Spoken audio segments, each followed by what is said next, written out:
근로는 인간의 신성한 의무요 권리입니다. 땀 흘려 일해본 사람은 진정한 보람과 기쁨을 맛보며 일에서 얻은 결과를 소중하게 여깁니다. 스스로 땀 흘려 일해서 얻은 것은 모두가 소중하고 기쁨이 됩니다. 일이란 하찮은 것이라도 열심히 하는 가운데 보람과 즐거움이 있습니다. 일을 하는 데는 끈기와 정성이 있어야 성과를 가져옵니다. 어느 길가에 구두방이 하나 있었습니다. 가게는 조그맣고 초라하였지만 주인은 손님을 친절히 맞이하고 즐겁게 구두를 손질하면서 정성을 쏟았습니다. 그리고 매일 번 돈에서 조금씩 저축을 하였습니다. 어떤 손님이 주인에게 물었습니다. 하루 종일 좁은 공간에서 구두를 손질하는 것이 지겹지 않습니까? 주인은 웃으면서 예, 다들 그렇게 생각하지만 구두 손질이 아니라 마음을 갈고 닦는 손질로 생각하면서 열심히 일하다 보니 피로한 줄도 모르고 저축한 돈도 조금씩 불어나고 있어서 기분이 좋습니다. 라고 말했습니다. 사람은 누구나 주어진 환경에서 가치 있는 일을 열심히 할 때 보람이 있는 것입니다. 일하는 시간을 의미 있고 즐겁게 보내는 사람이 행복한 인생입니다.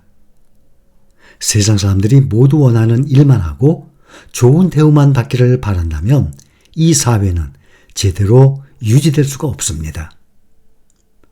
직업에는 귀천이 있을 수 없습니다. 어떤 직업에 종사하든 열심히 일하는 사람이 귀한 사람입니다. 링컨 대통령이 하루는 집무실에서 자신의 구두를 닦고 있었습니다. 이를 본 비서가 놀라며 각하 대통령께서 그런 일을 왜 하십니까? 그러나 대통령은 빙그레 웃으면서 이 사람아, 구두를 닦는 것이 부끄러운 일인가? 대통령이나 구두 닦기나 다 같이 세상 일을 하는 사람이야. 세상에 천한 직업이란 없네. 다만 천한 사람이 있을 뿐이지. 라고 말했습니다. 링컨이 말한 천한 사람이란 천한 일을 하는 사람이 아니라 땀 흘려 일하지 않는 게으른 사람을 두고 한 말일 것입니다. 하루라도 일하지 않는 사람은 먹지도 말라는 말이 있습니다. 러시아의 문호 톨스토이는 그의 작품 바보 2반에서 다음과 같이 말하고 있습니다. 일을 많이 하여 손에 굳은 살이 박힌 사람은 식탁의 제일 좋은 자리에서 따뜻한 밥을 먼저 먹을 수 있지만 빈들빈들 놀아서 손에 굳은 살이 박히지 않은 게으름뱅이는 남이 먹다 남은 찌꺼기의 찬밥을 제일 나중에 먹어야 한다. 이것이 이반이 사는 마을의 법률이요 도덕이라고 말합니다. 인간의 행복은 자기 일에 몰두할 때 있고 보람은 근로를 통해서 찾을 수 있는 것입니다. 땀 흘려 일하는 보람을 모르는 사람은 불행한 것입니다. 자기 일을 찾아서 부지런히 노력하여 성공한 분을 또 소개합니다. 미국의 철강왕 앤드류 카네기. 이 사람은 영국의 스코틀랜드에서 태어났습니다. 그는 어려서 너무 가난하여서 고물상에서 산 헌옷을 입고 학교에 다녀서 아이들로부터 걸레라고 놀림을 받았습니다. 그러나 그는 슬픔과 분노를 꾹 참고 장래를 생각했습니다. 6학년 여름방학 때 가난한 집안 살림을 도울 겸 영국의 수도 런던에 나와 구두 닦기를 하였지만 불량배들에게 매를 맞고 텃세 때문에 다시 고향에 돌아왔습니다. 그 후 19살이 되던 가을에 그의 가족은 미국으로 이민을 갔습니다.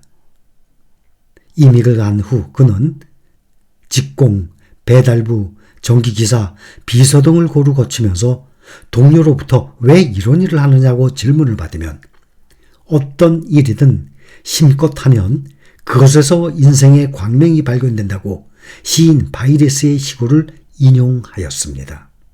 이렇게 열심히 일한 대가로 21살에 철도회사 관리총장의 비서가 되고 2년 후에는 관리국장이 되고 29살에는 레일 회사를 세우고 그 후 51살에 제강 회사를 새로 시작하고 책임과 신의로 운영하여 날로 사업이 번창해서 세계의 철강왕이 되었습니다. 명성을 얻고 거부가 된 그는 재산을 사회를 위해서 쓰고 기부할 때마다 자립하라 그리고 일하라 라는 말을 꼭 하고 그런 태도를 가진 사람들에게만 아낌없이 도와주었습니다.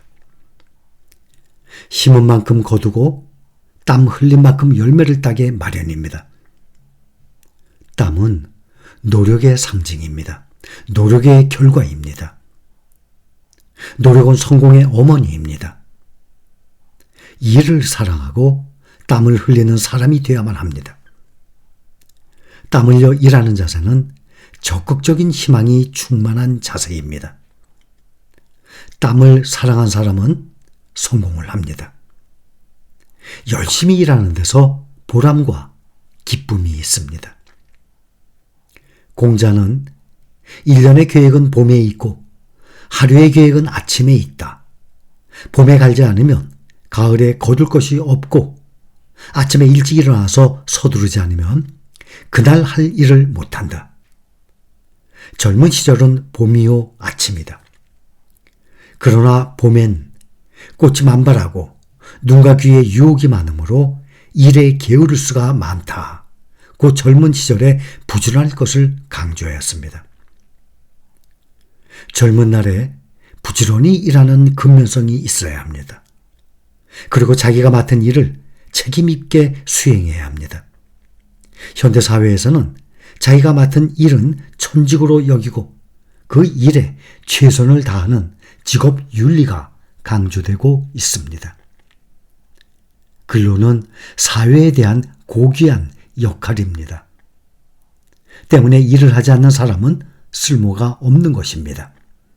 이 세상에서 가장 큰 불행은 하는 일이 없고 아무런 성과도 가져보지 못하는 생활입니다. 근로는 건강, 행복, 승리의 맛, 즐거움 그 모든 것의 모체입니다. 근로가 없이는 자신은 물론 사회의 발전이나 번영은 없습니다. 때문에 인간은 사회의 일원으로서 무엇인가를 담당해서 자기 역할을 수행해야 하는 것입니다. 근로를 미덕으로 여기는 나라는 선진국이 되었습니다. 오늘날 선진국이 잘 살게 된 것은 땀 흘려 일한 결과입니다. 자기가 맡은 일을 성실하고 책임있게 수행하는 근로정신이 있기 때문입니다. 근로를 통해 건강한 몸과 마음을 얻고 근면한 삶을 사는 것이 행복으로 가는 길입니다. 기쁘게 일하고 해놓은 일을 기뻐하는 사람은 행복합니다.